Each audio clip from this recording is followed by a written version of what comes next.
Our unique workforce training program, What's the name again? Celebrate Us Workforce Training. Okay, and you're the director, I'm the founder. the founder. Okay, Lisa Yes. Phillips. And what are we talking about today? So we bring an awareness to the plight of returning citizens, Mm-hmm. and I have one of my newest lovely students who is a returning citizen, and one of the things I want to do is to put out a call to action that when people serve their time, we can't build invisible bars, prosecuting them again when they get home with, you know, with our biases and, our judgment. And Since we've so, been talking about race on the show, let's just put it out there. America has 5% of the world's population, but we have 25% of the world's inmates, 44% of whom are black men. Black women are the fastest growing demographic. mm-hmm. And in light of all of this, black people only make up 13% of the U.S. population. Well, one of the things that So, stands so out. mass incarceration in the black community is a reality. It's monumental. Mm-hmm. The numbers are highly disproportionate. And if you are a nonprofit or any entity out here claiming, including our black elected officials and candidates, claiming to be about black people, and you're not talking about reentry, you need to go home. Whether you're the mayor, the governor, the city council president, city council person, delegate, state senator, if you're not talking about returning citizens, go home. Well, what's unique about our program is that we talk about returning citizens, but our scope is different. Our scope is about accountability, and our scope is about no excuses. And so 25 years ago, I was a returning citizen. And so I had to endure the prejudice and the rejection, but I was able to rise above that to earn not one MBA, but I have two MBAs from the top schools in the state of Maryland, one from Towson University and one from University of Baltimore, and I have three businesses. And so you can overcome. Just want to let you know, we think our HBCUs are top, but we give you all Well, the pass. I got to my master's program because I excelled in HBCU. I graduated from Coppin University, my undergrad. Well, And thank you so first. See, we would have no. plugged Coppin first, Well, especially with UB and Kurt Smoke trying to come and steal our land. so um, Anyway, tell us about this young lady. You're taking too long. Come on. So this is my newest student, Krishana Rogers, and her lovely Hello. husband. And Krishana is a new returning citizen, and so what we do is we customize a plan to help reentry students, not only to get reacclimated with the community, but put a plan forward to help with their career. I was sharing with Krishana. Let's hear from her. Come on. Okay. How you doing? Assalamu alaikum to you. Alaikum salam wa rahmatullah. Good, good. Who's this young man? This is my husband, Kenneth Ingram. Hello, Kenneth. Nice. You okay? How you doing? So tell us your story. Well, I just recently came home in October. I'm 27 years old now. I was locked up for 10 years, in 8 months to be exact. I got locked up when I was 16 years old.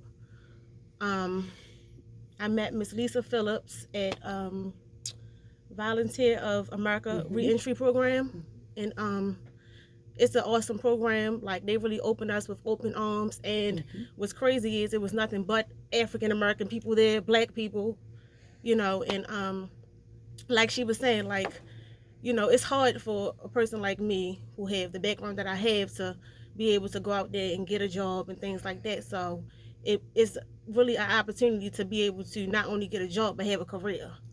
Have that opportunity put forth, because I've filled out multiple applications. I've been to multiple interviews and still haven't got the job, meet all the requirements, but... Let me ask you this. What is your passion? What is your vocation? Well, things have changed, but it used to be doing hair, being a cosmetologist, but now I want to get into the medical field. Okay. So, with the help of Miss Lisa Phillips, I'll be starting school next week, and I'll be taking classes to do medical billing and coding. Praise the Lord. Allahu Akbar. Yes, definitely so. What's your shot of hope? What's my shot? Yeah, because there are people behind the walls who are listening to this show right now, and we want to give them hope.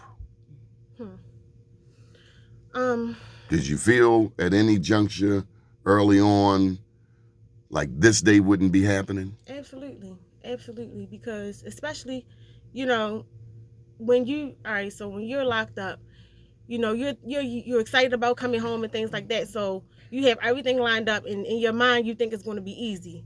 You know, you did your time, you forgave yourself, whatever it is that you did, and you think that when you come home, it's okay. All right, I'm gonna be able to fill out this job application. I'm able to go to school. You know, but it's really not that easy because it's not that many people that's out there that's really trying to help us move on and, you know, move into the future. So what I would have to say is basically don't give up. Keep on looking and keep on searching until, you know, you find the people that's really willing to help you, because there's people out there that are. Now, I want you to go back. You said your passion initially was cosmetology. Yes. It's not anymore? I have a little bit of passion for it, but it's not really. I've outgrown that. Okay. And Donnie, I think I'm listening here. First of all, I know you were co-hosting that. Okay. I'm honored that I'm in your presence. First and foremost, I'm glad that you were able to find each other. And that's not always what happens for people who are coming back to our communities.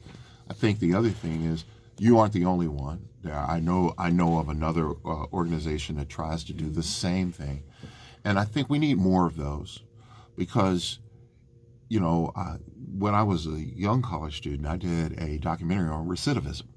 I didn't even know what recidivism meant. And for those of you who don't know, that means that there's a cycle in which you constantly go back into the criminal justice system. Unfortunately, in part because some people are afraid to come home or afraid to stay home. Well, not only that, they have no other idea or way, because I think that's what brought you to where you are, a new way. And a new way isn't often presented to you until someone says, wait, what do you love? What do you like to do? Yeah. What can I do to help you get to that next phase? So, God bless you for that. As we like to say, you're doing God's work. Well, one of the things that I share with students, with partners, is that one of the challenges is when people try to go at it alone. And VOA Works is just such a wonderful platform. Just like Krishana said, they welcomed her with open arms. Well, VOA Works came and got me. And it's a wonderful program. And if I can just give a shout out to their executive director, Kevin Trussell. Okay, tell Kevin send that check. But look, we want to slide over here to the husband. What has been your role? But I heard what you said. You need a support system. And it's not just for a person coming home. It could be for a person who chose 2020 and say, I'm going to stop getting high. Sure. Or Absolutely. 2020, I'm going to stop gambling. Or I'm going to stop being, a trick or what have you. You can't go at it alone. Okay. What has been your role in the team?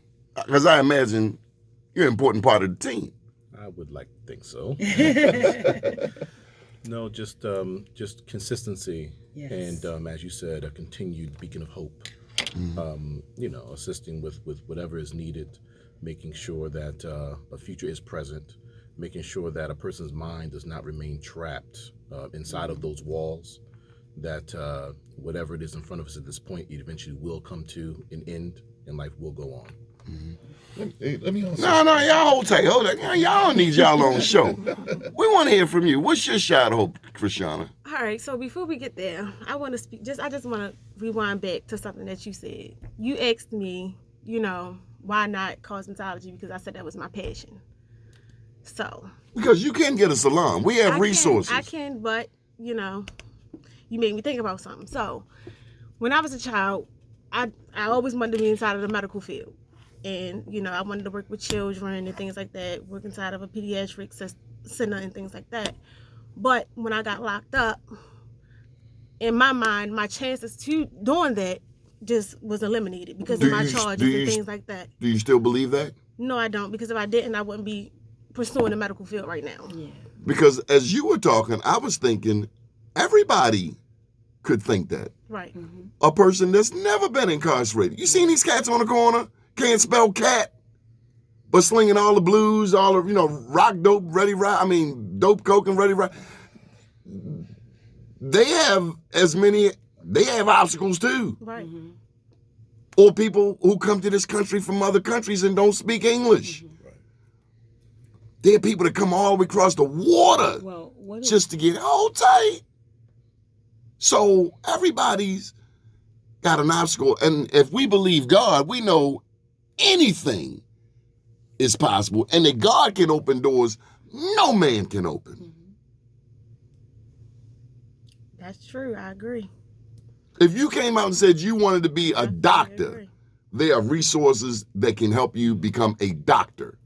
It is. I mean, and I believe that it's possible, because if I didn't, now I believe that it's possible, because if I didn't, I wouldn't be going in the track, that I would be going in now. But for a person who, let's say that somebody that's behind the wall and they don't have the type of faith that we have, when they go and they fill out that application, or they go to school and put in all that work, and then it's time to get a job and they see that record, I'm talking about, I'm gonna be even more open.